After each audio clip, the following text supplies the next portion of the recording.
My name is Sarah Mitchell, and I never thought I'd be telling this story. But sometimes, life has a way of revealing truths that change everything you thought you knew about family, love, and belonging.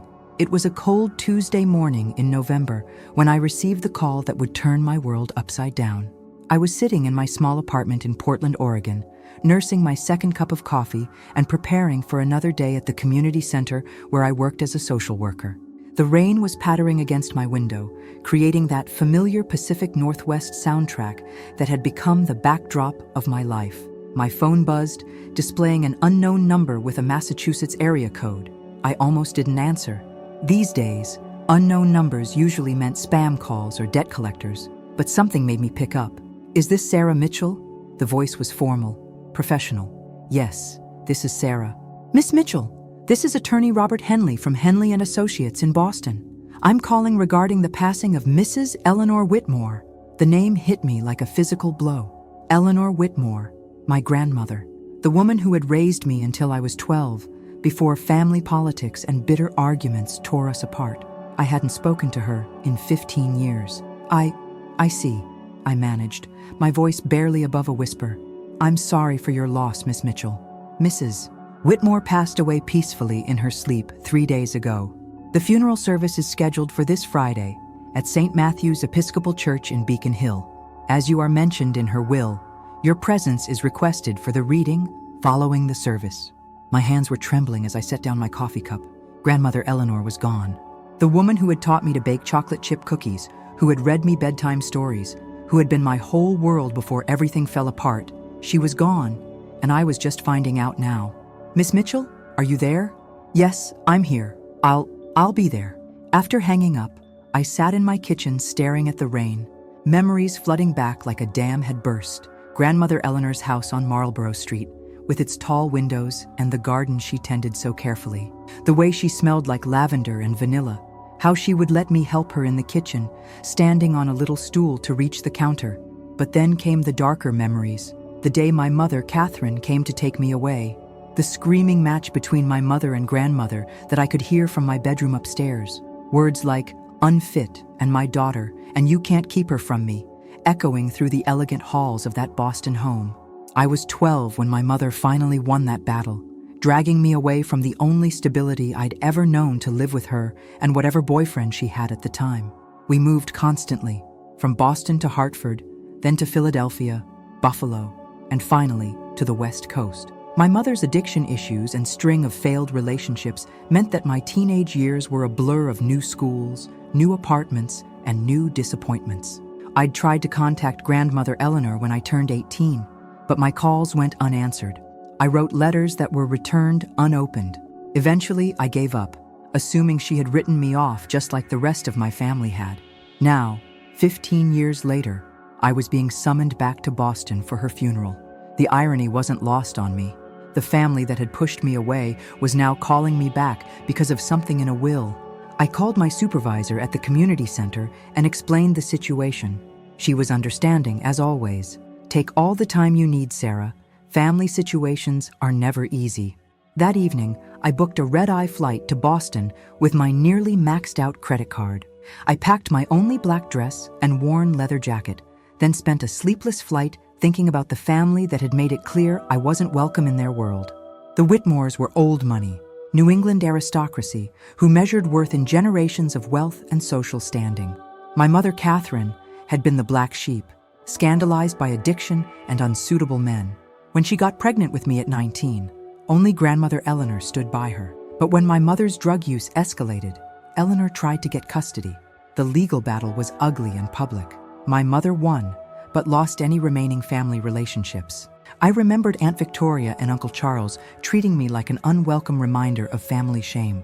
My cousin Jennifer lived in a world of private schools and debutante balls, while I bounced between apartments and schools. At noon, I made my way to St. Matthew's Episcopal Church. It was exactly as I remembered. Imposing Gothic architecture with soaring spires and stained glass windows that cast colorful patterns on the stone steps. A small crowd was already gathering outside, and I recognized several faces from my childhood. There was my Aunt Victoria, now in her 60s, dressed in an expensive black coat and hat. She was speaking in hushed tones with a group of well-dressed women I didn't recognize. Uncle Charles stood nearby, checking his phone with the impatience of a man who had more important places to be. My cousin Jennifer was there too, now a polished woman in her early 30s, wearing what looked like a designer suit that probably cost more than I made in a month. I took a deep breath and approached the church steps. Victoria was the first to notice me. Her expression shifted from polite funeral solemnity to something much colder. "Sarah," her voice was flat, emotionless. "I'm surprised to see you here. Grandmother Eleanor was important to me," I said, trying to keep my voice steady. "I came to pay my respects." Charles looked up from his phone, his eyes narrowing as he took in my appearance. I was acutely aware of how I must look to them. My discount store dress, my second-hand shoes, my jacket that had seen better days. I didn't belong in their world of designer labels and trust funds, and they wanted to make sure I knew it. "How thoughtful of you," Jennifer said, her tone dripping with false sweetness. "Though I'm surprised you could afford the trip. I thought you were still working with homeless people or something equally charitable." The dismissive way she said charitable made my cheeks burn. I'd spent the last 8 years working with at-risk youth and families in crisis, helping them navigate systems and find resources. It was meaningful work, even if it didn't pay well. But to Jennifer, anything that didn't generate substantial income was beneath notice. "I work at a community center," I said quietly, "helping families in need." "How noble," Victoria said in a tone that suggested it was anything but. "Well, I suppose Eleanor always did have a soft spot for lost causes." The words stung, but I bit back my response. This wasn't the time or place for a confrontation. As we moved toward the church entrance, I noticed how the other family members and friends naturally gravitated away from me. Conversations stopped when I approached, only to resume in hushed whispers after I passed. It was like being 12 years old again, feeling like an outsider in my own family. The church was beautiful inside, with soaring ceilings and light streaming through stained glass windows depicting biblical scenes. The altar was adorned with white lilies and roses, Grandmother Eleanor's favorite flowers. Her casket sat at the front, surrounded by elaborate flower arrangements that must have cost thousands of dollars. I started to walk toward the family section, but Victoria's hand on my arm stopped me. "I think there might be some confusion," she said, her voice low but firm. "The family section is reserved for immediate family members." "I am family," I said, confusion evident in my voice. "Are you, though?" Charles had appeared beside his wife, presenting a united front. "You haven't been part of this family for 15 years. You chose to walk away." "I didn't choose anything. I was 12 years old." "Your mother made her choices," Victoria said coldly, "and you continued to make yours. You never reached out, never tried to maintain contact. Eleanor grieved for years, wondering what happened to you. You can't just show up now that she's gone and expect to be welcomed back into the fold." I felt tears threatening, but I refused to let them see me cry. "She returned my letters unopened. She wouldn't take my calls." "That's not true," Jennifer said, stepping closer. "Grandmother Eleanor never received any letters from you.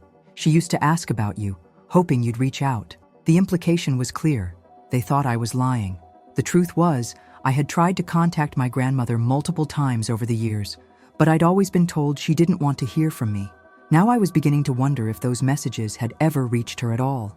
"Regardless," Victoria continued, "today is about Eleanor and the family members who were actually present in her life. I think it would be more appropriate if you sat in the back of the church with the other friends and acquaintances." I looked around at the faces staring at me, some curious, others disapproving, all making it clear that I didn't belong.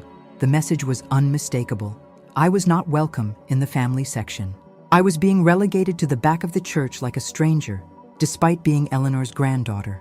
My face burning with humiliation, I made my way to the back rows of the church. A few other people were sitting there, neighbors perhaps, or family friends who weren't considered close enough for the reserved sections. I took a seat in the last pew, as far from the family as possible. From my position in the back, I could see the family section clearly. Victoria, Charles, Jennifer, and several other relatives I vaguely recognized sat in the front rows, their backs straight, their grief composed and dignified. They looked like they belonged together, a cohesive unit that had no place for someone like me. The service began, and I listened as various family members and friends shared memories of Eleanor Whitmore. They spoke of her charity work, her garden parties, her dedication to historical preservation. They painted a picture of a woman who was beloved by everyone who knew her. Everyone except, apparently, the granddaughter who had been cast out of the family circle. I wanted to stand up and share my own memories. I wanted to tell them about the woman who had taught me to bake bread from scratch, who had stayed up all night when I had pneumonia, who had made me feel loved and safe during the most turbulent period of my childhood. But I knew my voice wasn't welcome here. As the service continued, I found myself studying the back of my grandmother's casket, wishing I could have one last conversation with her. There were so many questions I wanted to ask, so many things I wanted to explain. Why had she stopped taking my calls? Had she really received my letters? Did she ever think about me during those 15 years of silence? The Reverend concluded his remarks, and the pallbearers, Charles and several other male relatives, carried the casket out of the church. The family filed out after them, not one of them acknowledging my presence in the back row. I followed at a distance as the procession made its way to the cemetery. Mount Auburn Cemetery was beautiful, with rolling hills and mature trees that were bare now in the November cold. Eleanor's plot was in the family section, surrounded by generations of Whitmores who had gone before her. During the graveside service, I stood apart from the family group, feeling like an intruder at my own grandmother's funeral. The words of the committal service echoed across the cemetery. Ashes to ashes, dust to dust. Eleanor Whitmore was being laid to rest, and with her, it seemed, any connection I might have had to this family. As the service concluded, Attorney Henley approached the family group. "If I might have everyone's attention," he said, his voice carrying across the cemetery. "The reading of Mrs. Whitmore's will is scheduled to take place at my office in 1 hour. All beneficiaries are requested to attend." Victoria nodded curtly. "Of course, we'll meet you there." I hesitated, unsure whether I should attend. I'd been excluded from everything else. Maybe I wasn't really expected at the will reading either. But Attorney Henley had specifically mentioned my name when he called, and he had said my presence was requested. As the family began to disperse, I approached the attorney. "Excuse me, Mr. Henley, I'm Sarah Mitchell. You called me about attending the will reading?" "Ah, yes, Miss Mitchell. I was hoping to speak with you." He glanced around at the departing family members. "I take it the reception has been challenging?" I gave a rueful smile. "That's one way to put it." "I see. Well, I want to assure you that your presence at the will reading is not only requested, but required." Mrs. Whitmore was very specific about that. Victoria, who had been walking toward the parking area, stopped and turned back toward us. "Required? I don't understand. Sarah hasn't been part of this family for years." Attorney Henley's expression remained professionally neutral. "Mrs. Whitmore's wishes were very clear, Mrs. Hartford. All named beneficiaries must be present for the reading." "Beneficiaries?" Charles had rejoined the group, his face showing surprise and something that might have been concern. "Eleanor left something to Sarah?" "The details will be revealed at the reading," Henley said firmly. "I'll see you all at my office at 4 o'clock. As the attorney walked away, I found myself the focus of several hostile stares. Whatever goodwill had existed among the family members seemed to evaporate at the suggestion that I might actually inherit something from Eleanor. "This is ridiculous," Jennifer muttered. "She shows up after 15 years and expects to profit from grandmother's death." "I don't expect anything," I said, my patience finally wearing thin. "I didn't even know I was in the will. I came here to say goodbye to my grandmother. Nothing more." "Your grandmother?" Victoria's voice was sharp. "You forfeited the right to call her that when you disappeared from her life." "She disappeared from mine first," I shot back, the words coming out harsher than I intended. "I was a child, and I tried to maintain contact. Every letter came back unopened. Every phone call was refused. What was I supposed to do?" "You were supposed to try harder," Charles said coldly. "Eleanor was heartbroken when your mother took you away. She hoped you'd reach out when you became an adult, but you never did." I stared at him, feeling a growing sense of confusion and anger. "I did reach out, multiple times. I was told she didn't want to hear from me." The family members exchanged glances, and I caught something in their expressions, a flicker of something that might have been guilt or knowledge they weren't sharing. "Well," Victoria said after a moment, "I suppose we'll sort all this out at the attorney's office, though I can't imagine Eleanor would have left anything significant to someone who caused her such pain." They walked away, leaving me standing alone beside my grandmother's grave. The fresh earth was covered with flowers, and a small placard marked the spot where Eleanor Whitmore would rest for eternity. I knelt down and placed my hand on the cold ground. "I'm sorry, Grandma," I whispered. "I'm sorry I wasn't here. I'm sorry we lost so many years. I tried to come back to you, but somehow we never found each other again." The wind picked up, rustling through the bare tree branches above. For a moment, I could almost imagine it was Eleanor's voice, trying to tell me something important. But then the moment passed, and I was alone again. I made my way back to my hotel, my mind racing with questions and emotions. The will reading was in 2 hours, and I had no idea what to expect. Part of me wondered if I should just skip it altogether, catch an earlier flight back to Portland, and try to put this whole painful experience behind me. But I couldn't. Whatever Eleanor had left me, even if it was just a small memento, I owed it to her memory to be there. She had been the most important person in my childhood, and despite 15 years of silence, I still loved her. As I sat in my hotel room, staring out at the Boston skyline, I thought about the little girl I'd been when I lived in that grand house on Marlborough Street. Eleanor had made me feel special, loved, important. She'd told me stories about our family history, taught me about art and literature, encouraged my curiosity about the world. Then it all ended so abruptly. One day I was part of a family, and the next I was just another burden for my unstable mother to drag from city to city. The transition had been traumatic, but I'd always held on to the hope that someday I'd find my way back to Eleanor. Now she was gone, and that hope had died with her. But in a few hours, I'd learn what she'd wanted me to have. Maybe it would provide some closure, some final connection to the woman who had loved me when I needed it most. I changed into a clean blouse and brushed my hair, trying to look as presentable as possible for the will reading. Whatever happened at that attorney's office, I was determined to face it with dignity. Eleanor had taught me to be strong, and I wouldn't let her down now. Attorney Robert Henley's office was located in a prestigious building on State Street, all mahogany panels and leather-bound books that spoke of old money and established power. I arrived a few minutes early, my nerves stretched tight as a piano wire. The receptionist, an elegant woman in her 50s, directed me to a conference room where I was told to wait. The room was intimidating.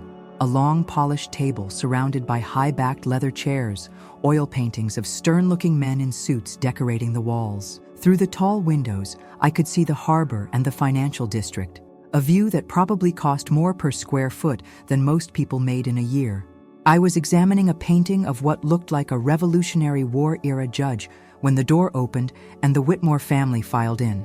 Victoria entered first, her face set in lines of disapproval.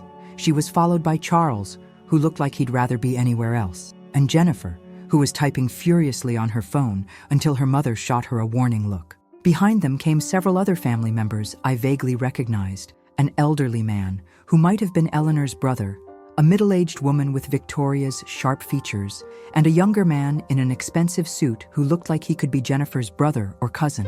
None of them acknowledged my presence as they took their seats around the table.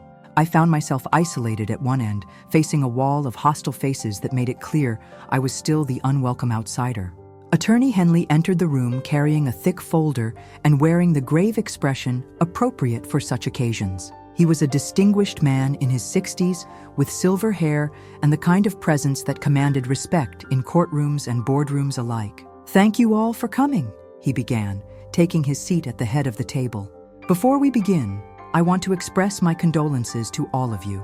Eleanor Whitmore was not only a valued client, but a remarkable woman who will be greatly missed." There were murmurs of agreement around the table. I noticed that several family members were dabbing at their eyes with handkerchiefs, their grief genuine and raw. Whatever else might be said about them, they had truly loved Eleanor. "Mrs. Whitmore came to me 6 months ago to update her will," Henley continued. "She was very specific about her wishes and insisted that all named beneficiaries be present for this reading. Her instructions were quite detailed and, I must say, somewhat unusual." Victoria shifted in her chair. "Unusual how?" "You'll understand as we proceed," Henley said diplomatically.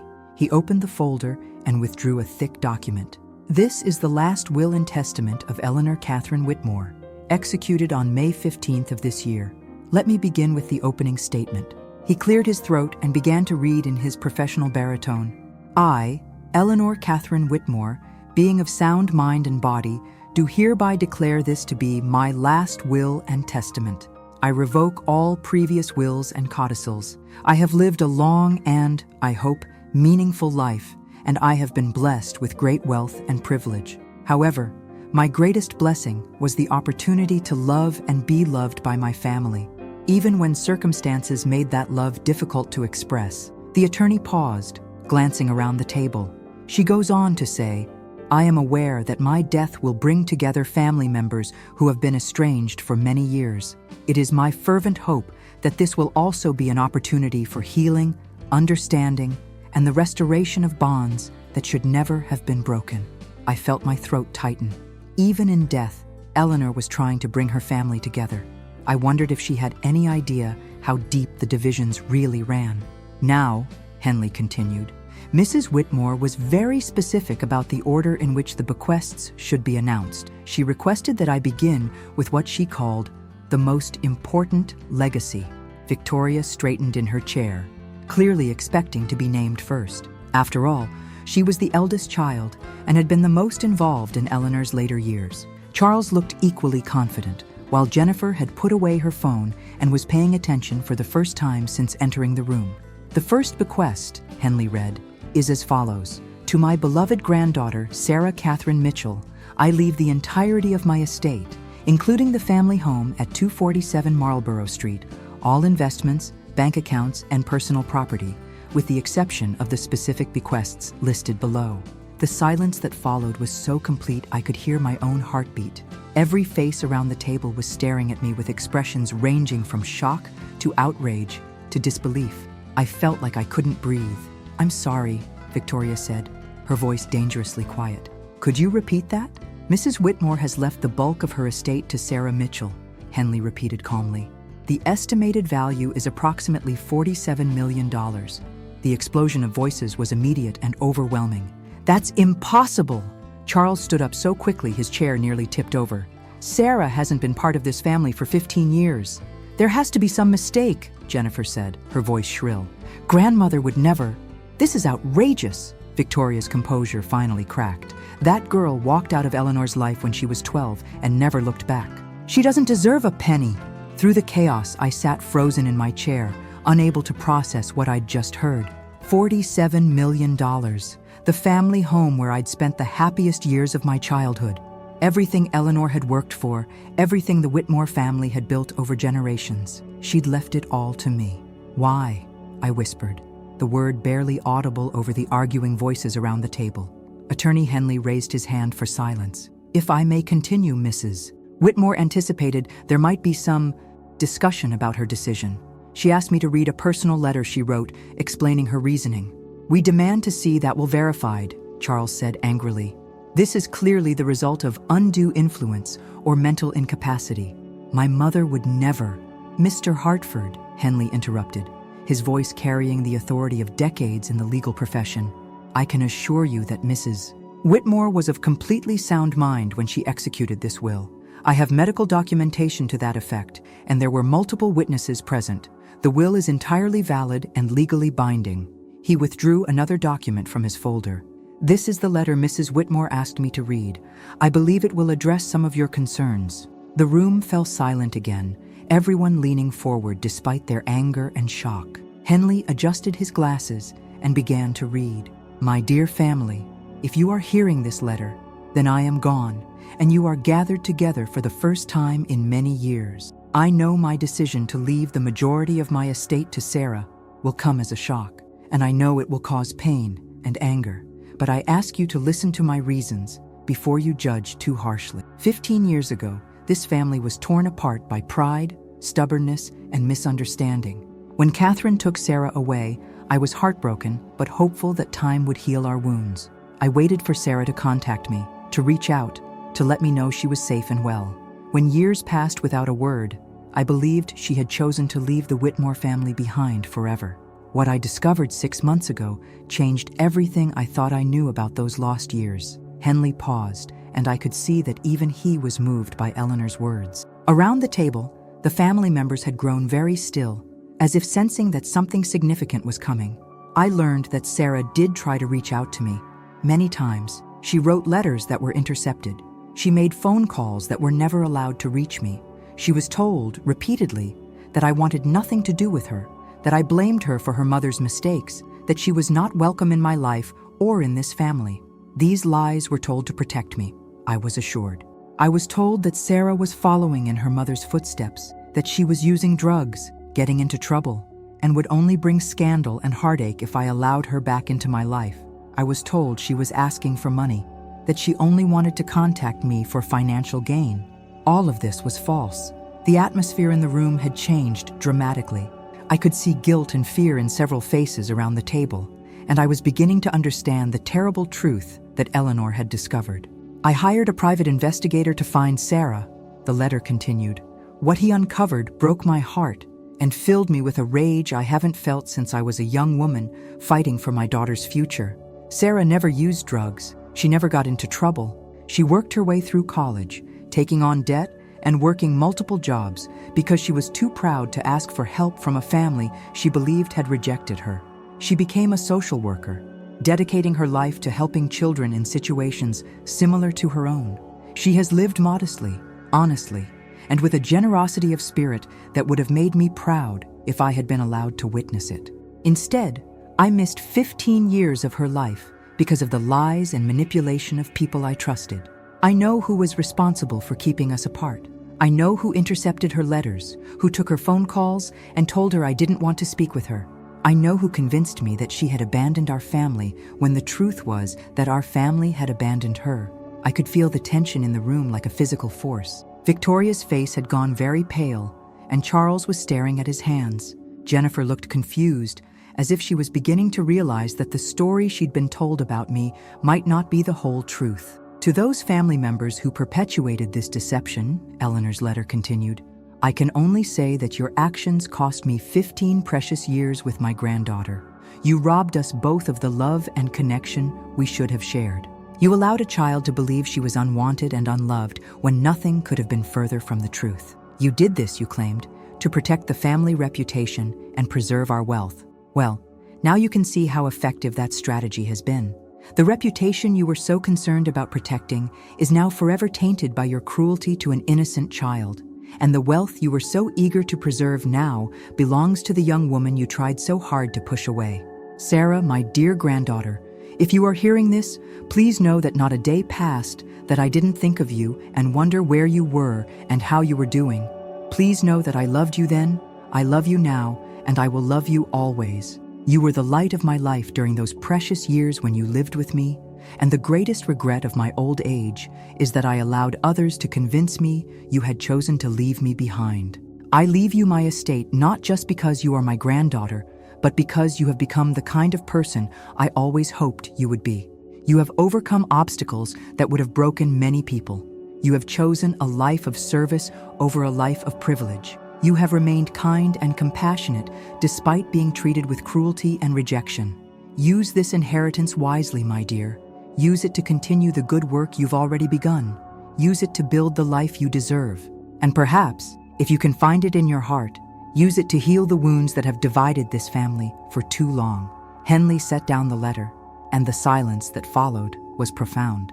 I was crying now, tears streaming down my face as I finally understood what had happened all those years ago. Eleanor hadn't rejected me. She had never stopped loving me. We had been kept apart by people who claimed to be protecting the family, but were really protecting themselves. There are additional bequests, Henley said quietly. Mrs. Whitmore left $50,000 each to several longtime employees and household staff. She left her jewelry collection to be divided among her granddaughters and great-granddaughters, specifically including Sarah. And she left each of her children and their families a sum of $100,000. $100,000? Victoria's voice was barely a whisper. Out of $47 million, she left us $100,000 each. Mrs. Whitmore felt that each of you had already received substantial gifts during her lifetime, Henley explained. She noted that she had paid for private school educations, college tuitions, weddings, homes, and various business ventures over the years. She estimated that she had already given each of her children well over $1 million during her lifetime. Charles was shaking his head in disbelief. This is insane. We'll contest this will. We'll prove she was mentally incompetent or under undue influence. No court will uphold this travesty. Mr. Hartford, Henley said firmly, I would strongly advise against that course of action. Mrs. Whitmore anticipated this reaction and took extensive precautions. She underwent psychological evaluation to demonstrate her mental competency. She documented her reasoning in detail. She has multiple witnesses to her state of mind and her intentions. Any attempt to contest this would be expensive, time-consuming, and ultimately unsuccessful. But it's not fair, Jennifer burst out. We were the ones who took care of her. We were the ones who visited her, who made sure she had everything she needed. Sarah did nothing. Sarah did nothing because she was prevented from doing anything, I said, finding my voice for the first time since the reading began. I tried to be part of her life. I tried to come back. But someone, I looked directly at Victoria and Charles, made sure that never happened. Victoria finally met my eyes, and I could see the guilt there, mixed with defiance and anger. We protected her from scandal. Catherine was a drug addict who brought dangerous people around a child. When you left with her, we assumed you would follow the same path. We thought it was better for Eleanor to have closure than to spend years worrying about what trouble you might bring to her door. So you made that decision for her, I said, my voice growing stronger. You decided that a grieving grandmother didn't deserve to know that her granddaughter was safe and well. You decided that I didn't deserve to know that someone still loved me. We were protecting the family, Charles said, but his voice lacked conviction. No, I said, standing up from my chair. You were protecting yourselves. You were worried that if I came back into Eleanor's life, she might leave her money to me instead of you. Well, guess what? She did anyway. The truth hung in the air like a toxic cloud. Everyone in the room knew what had really happened, and the guilt and shame were finally showing on the faces of those responsible. I have additional documents for Miss Mitchell, Henley said, withdrawing a set of keys and another envelope from his folder. These are the keys to the Marlborough Street house, and this envelope contains bank account information, investment portfolio details, and contact information for Mrs. Whitmore's financial advisors. I took the keys with trembling hands. They were warm from being in the attorney's pocket, and they felt impossibly heavy. These keys unlocked a life I'd never imagined possible, and a responsibility I wasn't sure I was ready for. There's one more thing, Henley said. Mrs. Whitmore left specific instructions that Miss Mitchell should have 24 hours alone in the house before anyone else is allowed to enter. She felt that Sarah should have the opportunity to reconnect with her childhood home and her grandmother's memory without interference. This is completely unreasonable, Victoria protested. That house contains family heirlooms, valuable antiques, important documents, all of which now belong to Miss Mitchell, Henley said with finality. Mrs. Whitmore's wishes on this matter were very clear. As the meeting concluded, the family members filed out in stunned silence. Victoria paused at the door, turning back to look at me with an expression I couldn't quite read, part anger, part regret, part something that might have been fear. Sarah, she said, her voice carefully controlled, I hope you understand that we did what we thought was best at the time. No, I replied quietly. You did what was best for you. There's a difference. She flinched as if I'd slapped her, then turned and walked away without another word. When the room was finally empty, except for Attorney Henley and myself, he gathered his papers and looked at me with sympathy. This has been quite a day for you, Miss Mitchell. Do you have any immediate questions? I stared at the keys in my palm. How do I do this? How do I suddenly become responsible for $47 million? I barely know how to balance my own checkbook. Henley smiled kindly. Mrs. Whitmore thought of that too. She's arranged for her financial team to guide you through everything. Take your time, ask questions, and don't make any major decisions until you've had a chance to process all of this. Can I ask you something? I said. When did she find out the truth about what happened? How did she learn that I'd been trying to contact her? About 6 months ago, she received a letter from a young man named Marcus Thompson. He was a former client of yours at the community center, a teenager you'd helped get into college despite a difficult family situation. He'd done some research into your background and tracked down your family connections. He wrote to thank Mrs. Whitmore for raising such a wonderful granddaughter. I gasped. I remembered Marcus, a brilliant kid who'd been aging out of foster care with nowhere to go. I'd helped him navigate the college application process and find scholarship funding. but I'd never told him about my family history. When Mrs. Whitmore received his letter, she was confused because she hadn't spoken to you in years. That's when she started asking questions and eventually hired the private investigator. What she learned about the intercepted letters and blocked phone calls. Henley shook his head. I've never seen anyone so angry and heartbroken at the same time. As I left the attorney's office, my mind was reeling. The keys to 247 Marlborough Street felt like they weighed 1,000 pounds in my purse. In the span of 2 hours, my entire life had been turned upside down. I was no longer Sarah Mitchell, the struggling social worker living paycheck to paycheck. I was now Sarah Mitchell, one of the wealthiest women in Boston, owner of a historic mansion and an inheritance that would change everything. But more than the money, I had something even more precious, the knowledge that Eleanor had never stopped loving me. All those years I'd believed I'd been abandoned and forgotten. She had been missing me just as much. We'd both been victims of a cruel deception that had robbed us of 15 years together. The sun was setting as I walked through the Boston Common, trying to process everything that had happened.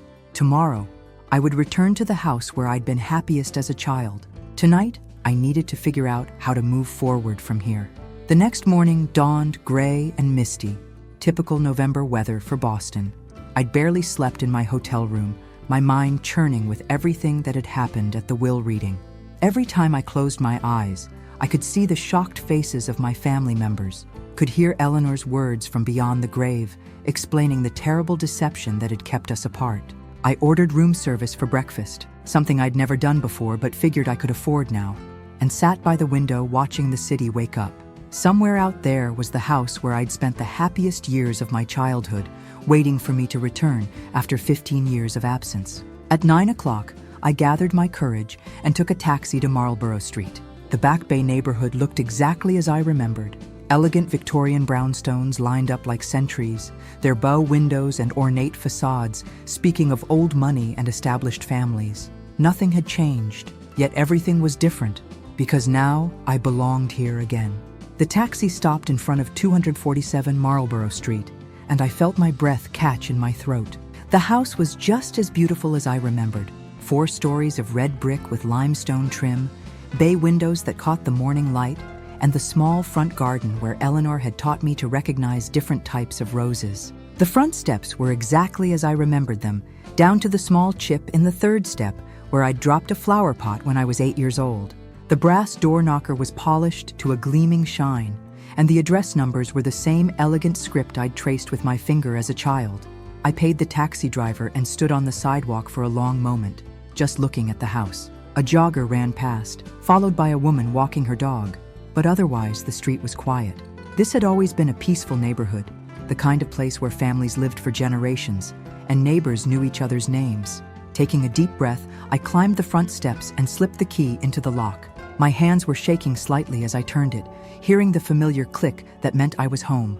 The heavy wooden door swung open, and I stepped into the foyer that had welcomed me every day for 6 years of my childhood. The smell hit me first, the subtle combination of lemon oil, old wood, and Eleanor's lavender perfume that still seemed to linger in the air. Then came the visual memories, flooding back so powerfully that I had to lean against the doorframe for support. The entrance hall was exactly as I remembered it.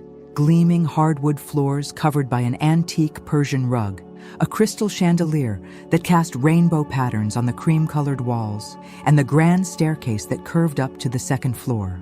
To my left was the formal living room where Eleanor had hosted her book club meetings, and to my right was the library where she'd read to me every night before bed. I closed the door behind me and just stood there, overwhelmed by the sensation of being 8 years old again. I could almost hear Eleanor's voice calling to me from the kitchen, could almost smell the chocolate chip cookies that were always in the oven when I came home from school. "I'm back, Grandma," I whispered to the empty house. "I'm finally back." I walked slowly through the 1st floor, rediscovering rooms that had been the backdrop of my happiest memories. The formal dining room where Eleanor had taught me proper table manners and the importance of good conversation. The morning room where we'd eaten breakfast together while she quizzed me on my spelling words. The kitchen where I'd stood on a step stool to help her prepare elaborate dinner parties for her friends. Everything was perfectly maintained, as if Eleanor had been expecting me to return at any moment. The furniture was the same, though perhaps the upholstery had been refreshed. The walls still held the same paintings, family portraits dating back generations, landscapes of the Massachusetts countryside, and a few modern pieces that Eleanor had collected over the years. In the library, I found Eleanor's reading chair positioned by the window, just as it had always been, with a half-finished needlepoint project on the side table and her reading glasses folded on top of an open book. The sight brought tears to my eyes. It was as if she had just stepped out of the room and might return at any moment. The book was a biography of Katharine Hepburn, with a bookmark about halfway through. I picked it up and saw that Eleanor had made notes in the margins, her elegant handwriting as precise as ever. One passage was underlined: "If you obey all the rules, you miss all the fun." In the margin, Eleanor had written, "Sarah would have loved her spirit." I sat down in her chair, holding the book to my chest, and finally let myself cry. All the grief I'd been holding back since learning of her death poured out of me.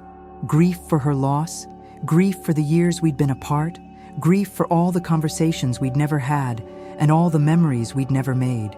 When the tears finally stopped, I felt empty, but also strangely peaceful. Being in this house, surrounded by Eleanor's things and the echoes of our shared past, I felt closer to her than I had in 15 years. She was gone, but her love for me was everywhere. In the books she'd chosen for the library, in the careful way she'd maintained my old bedroom, in the family photos that included pictures of me, even after I'd left. I made my way upstairs, my hand trailing along the familiar banister. The second floor held the main bedrooms, including Eleanor's master suite, and the room that had been mine as a child. I paused outside Eleanor's door, not quite ready to enter her most private space. Instead, I turned toward my old room. The door was painted the same soft yellow it had been when I was 8, with my name still spelled out in wooden letters below the number on the door, Sarah.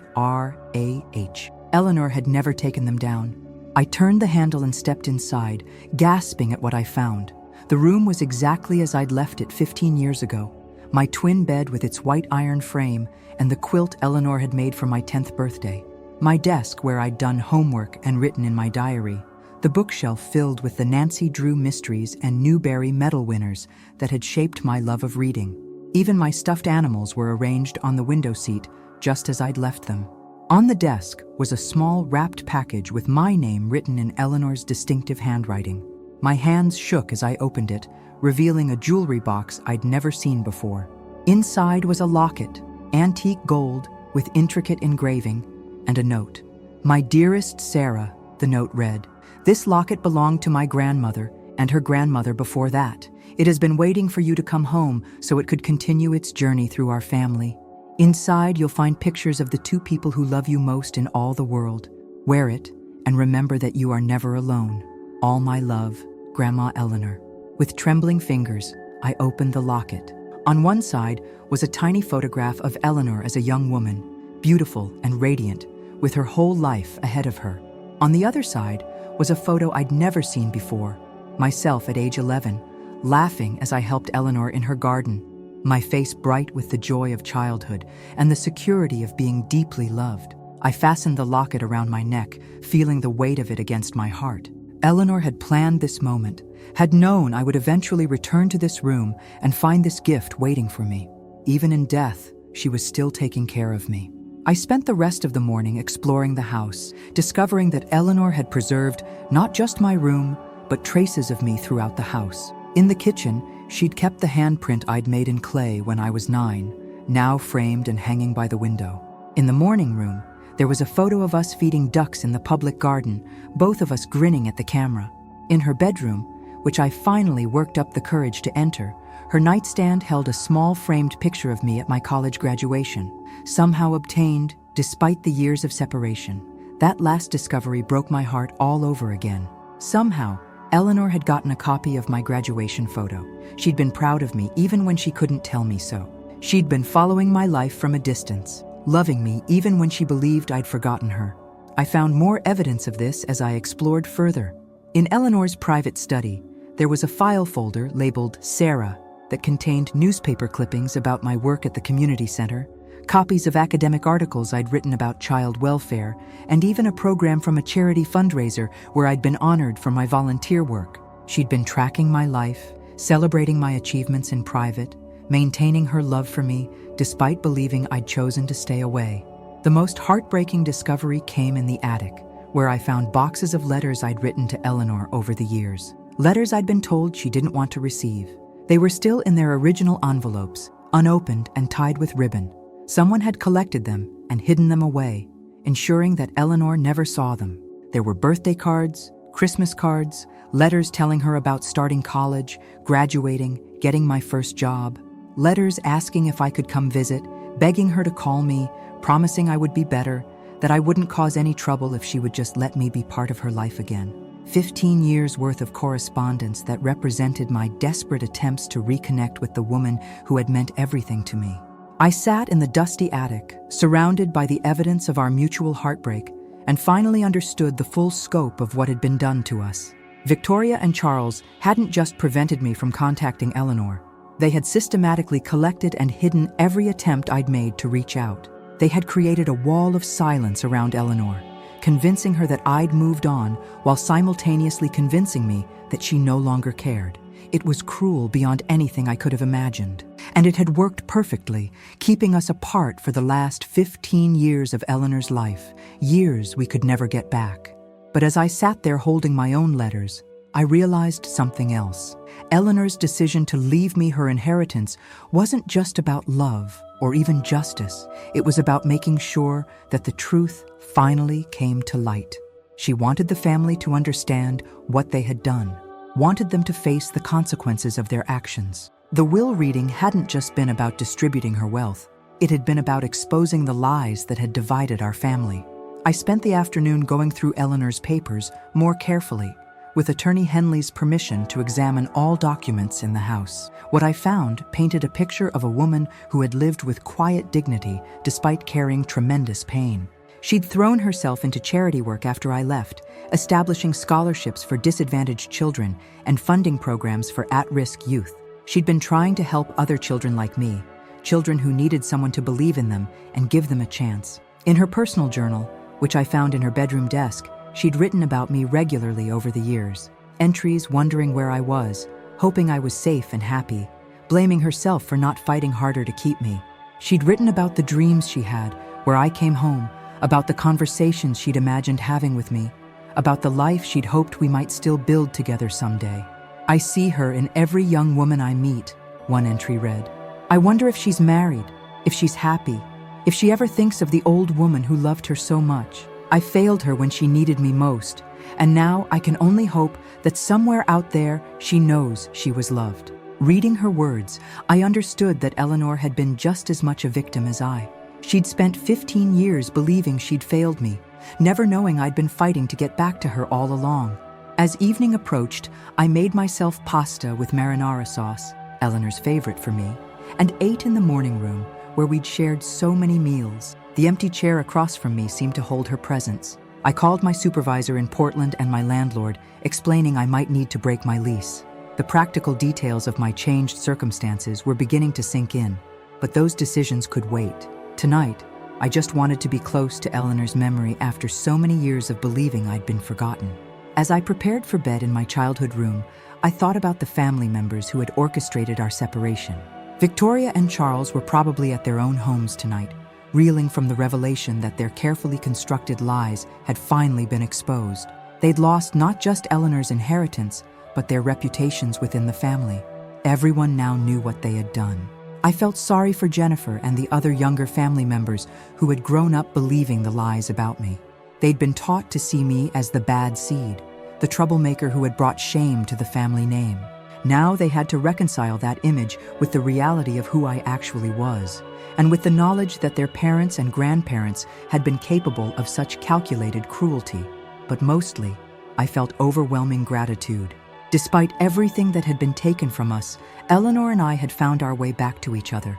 Her love had reached across 15 years of silence to bring me home.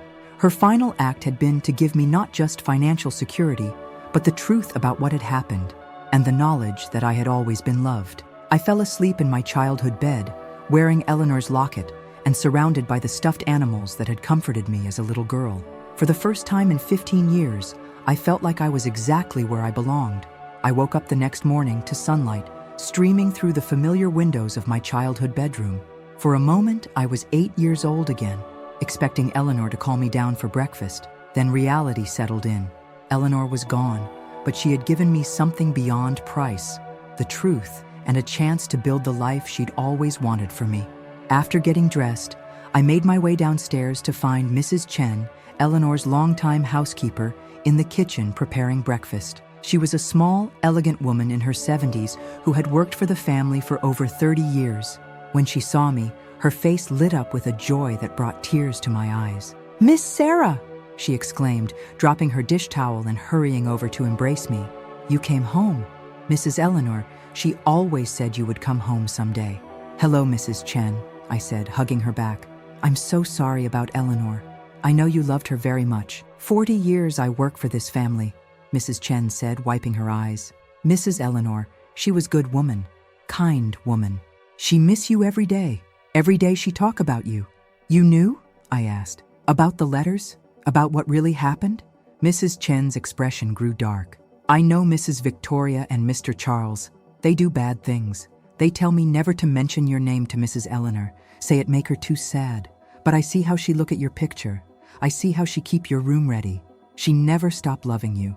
We sat at the kitchen table, the same one where Eleanor and I had shared countless meals, and Mrs. Chen told me stories about Eleanor's later years, how she'd volunteered at children's charities, always asking if any of the young people reminded her of her granddaughter, how she'd kept a photo of me on her nightstand and wished me good night every evening, how she'd cried when she received Marcus Thompson's letter and learned that I'd been trying to reach her all along. "She hired detective very fast after that," Mrs. Chen said. "She's so angry when she find out truth. She change Will right away. She say her family, they break her heart. But you make her proud every day even when she not know it." The conversation was interrupted by the doorbell. Through the front window, I could see Victoria standing on the front steps, looking uncomfortable but determined. I wasn't ready for another confrontation, but I knew we would have to face each other eventually. "Should I tell her you not home?" Mrs. Chen asked, clearly protective of me. "No," I said with a sigh. "I need to talk to her." I opened the door to find Victoria looking older than she had just 2 days ago. The revelation at the will reading had clearly taken a toll on her. She was still impeccably dressed, but there were dark circles under her eyes and new lines around her mouth. "Sarah," she said formally. "May I come in?" I stepped aside and led her to the front parlor, the same room where Eleanor had hosted her most formal visitors. We sat across from each other on antique chairs that had probably been in the family for generations, the awkwardness between us palpable. "I suppose you're feeling quite vindicated," Victoria said, her voice carefully controlled. "No," I replied honestly.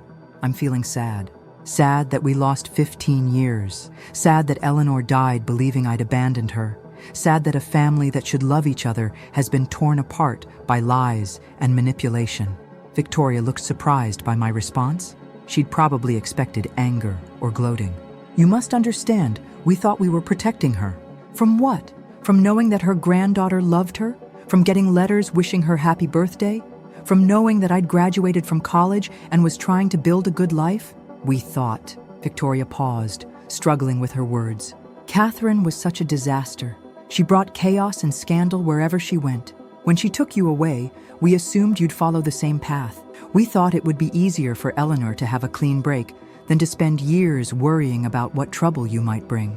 So you decided for her," I said. "You took away her choice." "Yes," Victoria admitted quietly. "We did, and we were wrong." It was the first time she'd actually acknowledged what they'd done, and I could see how much the admission cost her. For someone who'd built her identity around being right, around protecting the family, this revelation had shattered her self-image. "Charles and we've talked about this all night," she continued. "We want to make things right somehow. We know we can't give you back those years, but maybe we can. I don't know. Maybe we can try to be a real family now." I studied her face, looking for signs of sincerity. "What does that mean to you? Being a real family?" "It means acknowledging what we did wrong. It means accepting that you belong here, that you've always belonged here. It means—" She paused, seeming to struggle with the words. "It means admitting that Eleanor was right to leave you her inheritance. You're her granddaughter, and you've proven yourself to be exactly the kind of person she hoped you'd become." "And the money?" I asked bluntly. Are you going to fight the will? Victoria was quiet for a long moment. Charles wants to. He's talked to 3 different attorneys already, but I've told him no. Eleanor made her choice for good reasons. We caused this situation, and we have to live with the consequences. I was surprised by her honesty. That must be difficult for Jennifer and the others. They grew up expecting to inherit this house, this wealth. Jennifer is adjusting to the situation, Victoria said diplomatically. She's young. She'll be fine. And honestly, maybe this is what our family needed. We've lived with this secret for 15 years, and it's poisoned everything. Maybe now we can start fresh. We talked for another hour, and slowly, some of the tension between us began to ease. Victoria told me about Eleanor's final months, how she'd become obsessed with finding me after receiving Marcus's letter, how she'd made Victoria and Charles sit down and explain exactly what they'd done to keep us apart, how she'd raged at them for their deception before falling into a depression that lasted for weeks. She died still believing she'd failed you, Victoria said, tears in her eyes. Her last words to me were, "Tell Sarah I'm sorry. Tell her I should have tried harder to find her." She didn't fail me, I said firmly. She gave me the best years of my childhood. She taught me how to be strong, how to be kind, how to believe in myself even when others didn't believe in me. Everything good about who I am, I learned from her. Victoria nodded, wiping her eyes. She would be so proud of the woman you've become. When we saw that detective's report about your life, your work with children, we realized we'd been completely wrong about you. As our conversation continued, I began to see Victoria not as the villain who'd stolen my childhood, but as a flawed person who'd made terrible decisions based on fear and prejudice. She was still my aunt, still Eleanor's daughter, still someone who had loved Eleanor even if she'd expressed that love in damaging ways. "What happens now?" Victoria asked as she prepared to leave. "Will you stay in Boston? Will you keep the house?" "I don't know yet," I admitted. "I need time to figure all of this out. But I think I'd like to try to rebuild our family relationships. Eleanor wanted that. She wanted us to heal." Victoria's face lit up with hope. "I'd like that too. Charles would as well, though he's too proud to admit it right now. And Jennifer, she's curious about you. She always wondered what you were really like." After Victoria left, I spent the afternoon on the phone with Eleanor's financial advisors, trying to understand the scope of my inheritance. The house was worth about $8 million. The investment portfolio was worth $35 million. And there were several other properties and assets that brought the total to the $47 million attorney Henley had mentioned. It was an overwhelming amount of money, more than I could spend in several lifetimes. But as I listened to the financial advisors explain investment strategies and tax implications, I kept thinking about Eleanor's letter and her encouragement to use the inheritance to continue my good work. That evening, I called Marcus Thompson, the young man whose letter had started Eleanor's investigation into my disappearance. He was now 22 and finishing his senior year at Harvard, having thrived academically, just as I'd known he would. "Sarah," he said when he heard my voice, "I've been thinking about you ever since I sent that letter to your grandmother. Did you ever reconnect with her?" I explained what had happened, how his letter had uncovered the truth about our separation and led to Eleanor's decision to change her will. Marcus was shocked to learn that his simple thank you note had had such far-reaching consequences. "I just wanted her to know what an amazing person you are," he said. "You changed my life when I was 18 and had nowhere to go. You fought for me when no one else would. And now, because of your letter, I get to fight for a lot more kids like you." I told him about the inheritance and my growing ideas about how to use it. Over the next few days, those ideas began to take shape. I would keep the house. It was my connection to Eleanor and my family history. But I would also establish a foundation focused on helping children in foster care and family crisis situations. I would fund scholarships, support community centers, and create programs that gave vulnerable kids the same kind of second chance that Eleanor had given me. I also made the decision to move back to Boston permanently. Portland had been a refuge for me, a place where I could build a life away from the painful memories of my childhood. But now I understood that running away from the past hadn't healed anything. It was time to come home and build something positive from the pain. The foundation became my primary focus. I worked with attorneys to establish the Eleanor Whitmore Foundation for Children and Families, focused on helping children separated from their families. The first initiative would be scholarships for youth aging out of foster care. As word spread, other family members reached out. Jennifer surprised me by apologizing and admitting she'd always envied my courage to leave. She became one of my strongest supporters, using her society connections for fundraising. The foundation launched 6 months after Eleanor's death with a gala at the Marlborough Street House. The same rooms where I'd been unwelcome now celebrated Eleanor's legacy. Victoria and Charles attended, looking proud but bewildered by how much their family had changed. Marcus Thompson spoke about second chances and having someone believe in your potential. Eleanor Whitmore and Sarah Mitchell never rebuilt their relationship in life, he said, but they've rebuilt it in death through this foundation and the lives it will touch. As I listened, I felt Eleanor's presence. She was in the house she'd loved, surrounded by the family she'd wanted to heal, watching her granddaughter use her gift to help other children find their way home. After the gala, I stood in Eleanor's garden where she'd taught me about roses. I touched the locket around my neck, thinking about the woman whose love had sustained me through 15 years of believing I was alone. Tomorrow, I would continue helping children who needed advocates. But tonight, I was simply Sarah Mitchell, standing in my grandmother's garden, grateful for the journey that brought me home. Eleanor's final gift hadn't just been money, it had been the truth. And that truth had set us all free to become the family we were always meant to be. The lights were on in every window of 247 Marlborough Street, and it looked exactly like my childhood memories, like a place where love lived, where family mattered, and where second chances were always possible. I was home at last.